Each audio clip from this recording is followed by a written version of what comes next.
Hey guys, my name is Noah Stoner and welcome back to my channel.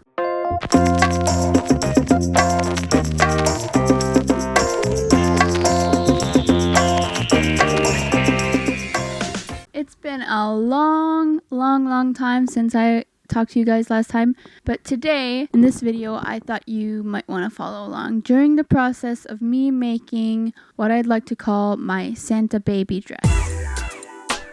So basically 2 years ago I took these huge velvet curtains home from work because they had ripped and were falling off the curtain rods. So I took it upon myself to bring them home and sew them back together and then bring them back to work. But after not having them for a while, we decided that we liked it better without them. So I just kept these velvet curtains in my parents' basement for all this time, because ever since then I've had this idea that I'd sew a dress from this curtain fabric, velvet fabric. And so here we are. I don't really know how or why or where I came up with this idea. Probably subconsciously. I took a lot of inspiration from the talent show scene in Mean Girls, kind of that vibe of the dress. It started with a small little sketch on a notepad. It was a slow day at work, and basically my idea from the beginning was to have sort of a corset top that would flow into a skirt in the same piece of fabric, into a skirt that was like the shape of an umbrella, so it would like stand out on its own. And eventually in December I found myself with more time on my hands, so I decided that with Christmas coming up that it was time for me to take on this project. So the first thing I did actually was to take apart the curtains because they were double lined. So I seam ripped them apart to not, cut off any fabric that I might want to use. So I had like a clean slate, and so I could put it in the washing machine. You always have to wash your fabric before you start sewing. I wouldn't say that I've followed this particular set of advice ever before, but this time I did. So I put it in the washing machine, and for some reason when the cycle was done, there was still like bubbles in the washing machine drum and like on the fabric. So I put on another rinse cycle, and even after that cycle there was still like lathering from the detergent. So I took it upon myself to just rinse it off manually. I think I stood there for like an hour per curtain. I had to rinse and repeat at least 3 times each. Then I hung them to dry, but after 2 days they were still not dry, so I put them in the tumble dryer because I googled about velvet fabrics and tumble dryers and if you could tumble dry it or not, and it said no, but I just I risked it, and it came out fluffy and dry, so there was no problem at all. Meanwhile, while I was waiting for the fabric to dry, I was googling around for pattern tutorials on YouTube, how to make this pattern for the dress that I was thinking of. And mind you, I'm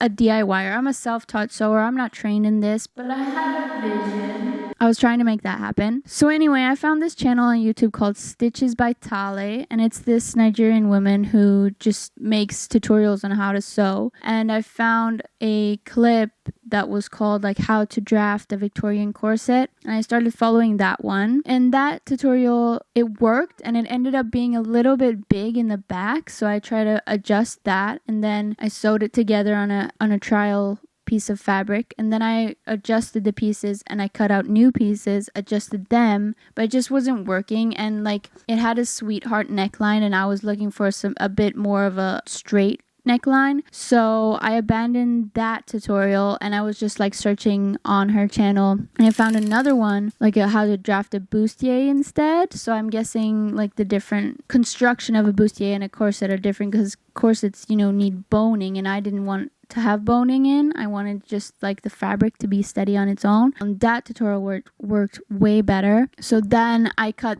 that out of the second trial fabric that you see here. That turned out to be exactly what I was looking for. So now it's time for the skirt part, and to be honest, I really should have spent more time on this part, but I was in a bit of a time crunch because I'd set myself a deadline for Christmas Eve, and at this point I think it was like just a couple days before. While I was Christmas shopping I'd happened upon a top that looked basically exactly like the shape I was going for, with like the construction of how the bodice flowed into the skirt that would be like standing out on its own. I was just assuming that the velvet fabric would like have the same sturdiness as this top. It didn't. So anyway, my short solution to this skirt situation was to just extend the bustier pattern downward, slightly diagonal, so that just it would flow into the skirt, into the length of the skirt that I like. And so I just winged it, and I cut all those pieces out and lined them up to pin them together. And I didn't forget to take a moment to contemplate whether or not I did it right without any mistakes. And y'all, it's actually really easy to make dresses. Like, it's literally just 2 pieces of fabric that you like sew together in the sides, and that's why I've sewn basically only dresses so far. So at this point I just sewed it all together, and I don't have a serger yet, so I just use the regular zigzag stitch on the sewing machine. And this is really important, to zigzag all the edges of your fabric, the ones that are going to be like on the inside, because especially with velvet fabric, because it was like already ripping while I was sewing, it's just really a really fragile fabric, and this is just the way to get the ends not to fray, I guess.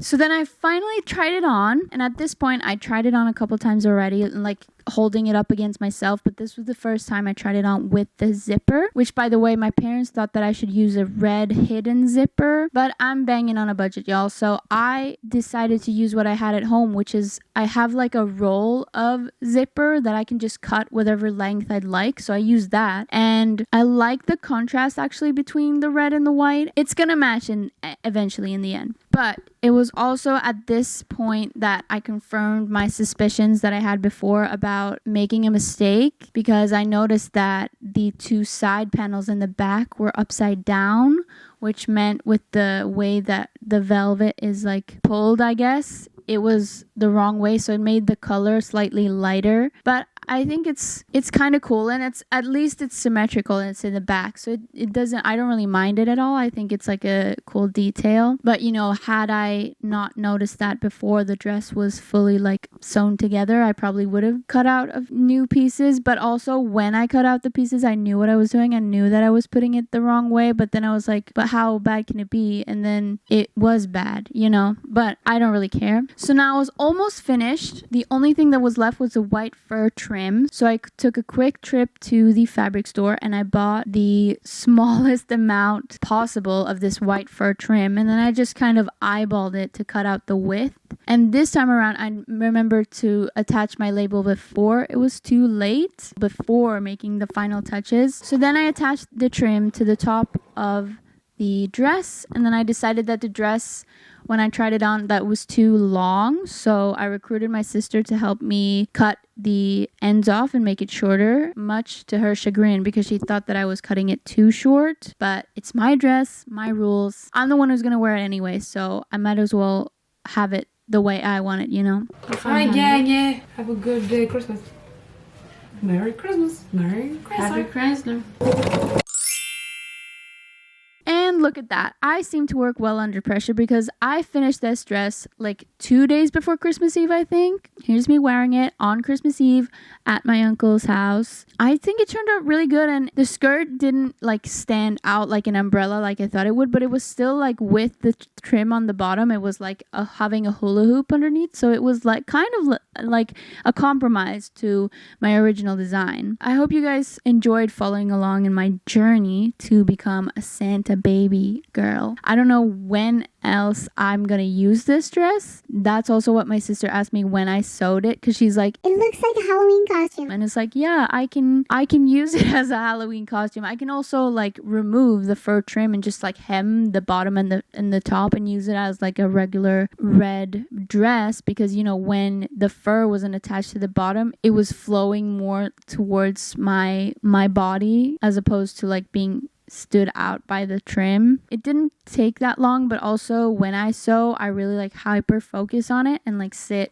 throughout the night. And so I hope you liked this video. If you did, give it a thumbs up. If you want to see more of me, subscribe down below, and hopefully this was fun to watch.